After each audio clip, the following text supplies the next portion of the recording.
সম্মুখীন সমাপনী বক্তব্য নিয়ে আসছেন আজকের এই মিছিলের সংগ্রামী সভাপতি, বাংলাদেশ জামাত ইসলামী নন্দন উপজেলা শাখার সংগ্রামী ভারপ্রাপ্ত সেক্রেটারি জনাব হাবিবুর রহমান সাহেব।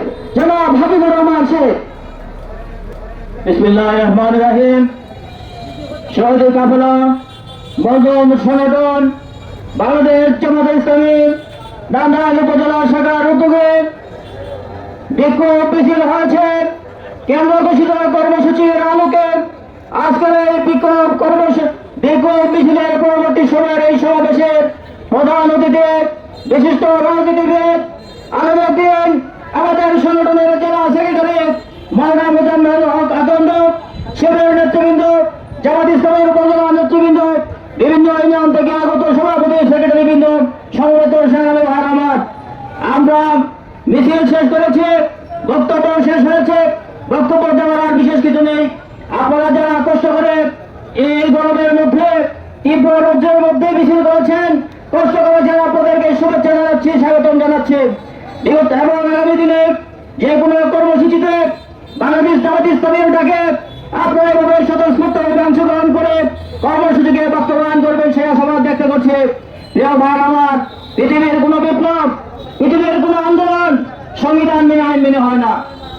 2024 সালের আন্দোলন বিপ্লব যেটি সংগঠিত হয়েছে সেটি আইন মেনে হয়নি, সংবিধান মেনে হয়নি, এটাই বাস্তবতা। কিন্তু আপনারা দেখেছেন 2024 সালের 5 আগস্ট শেখ হাসিনা পলায়নের পর 7 আগস্ট মাত্র একদিন পর বিএনপির মহাসচিব ফখরুল ইসলাম আলমগীর বলেছিলেন 3 মাসের মধ্যে নির্বাচন দিন।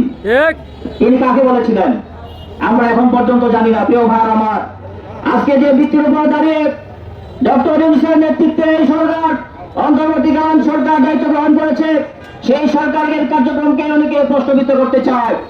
আজকে যেভাবে দেশ চলছে, প্রিয় ভাই আমার, আগামী দিনে যদি এই জুলাই সনদ এবং জুলাইয়ের ঘোষণা যদি আইনি ভিত্তি লাভ না করে, তাহলে পরবর্তী সময় 1 বছর, 5 বছর, 20 বছর পর যদি কেউ আইনে আশ্রয় নেয়, জুলাইয়ের বিপ্লব অর্জন নস্যাৎ হয়ে যেতে পারে, জুলাইয়ের বিপ্লবের অট্টালিকা ভেঙে পড়তে পারে। সুতরাং এইটা আমরা হতে দিতে পারি না। 1500 লোকের জীবন, 30,000 লোকের বন্ধুত্ব, 5,000 লোকের অন্তঃের বিনিময়ে আমাদের এই নতুন স্বাধীনতাকে আমরা বিকিয়ে দিতে পারি না। নির্বাচন যারা ইউপিআর চায় না, যারা সব জনতম প্রক্রিয়ায় নির্বাচন করে ক্ষমতায় যেতে চায় এবং আগে যে দেশ চলেছিল সেভাবে এই দেশকে চালাতে চায়, এবার আমরা হতে দিতে পারি না। নির্বাচন আমাদের নেতা বলেছেন আমরা যথাসময়ে নির্বাচন চাই। সুতরাং কোন তার বায়না মেনে নেওয়া হবে না, কোন বায়না মেনে নেওয়া হবে না, কোন প্রচারণা মেনে নেওয়া হবে না। আগামী ফেব্রুয়ারিতে যে নির্বাচন হবে সেই নির্বাচন আমাদের 5 দফা মেনে নিয়ে হতে হবে।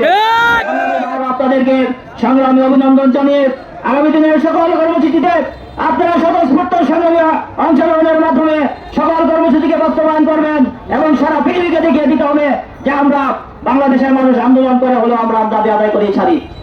সবাইকে ধন্যবাদ, আবারও ধন্যবাদ জানিয়ে আল্লাহ রাব্বুল আলামিনের শুকরিয়া আদায় করে সবাইকে ধন্যবাদ জানিয়ে আজকের এই মিছিল উত্তর সমাবেশের কর্মসূচি সমাপ্তি ঘোষণা করছি।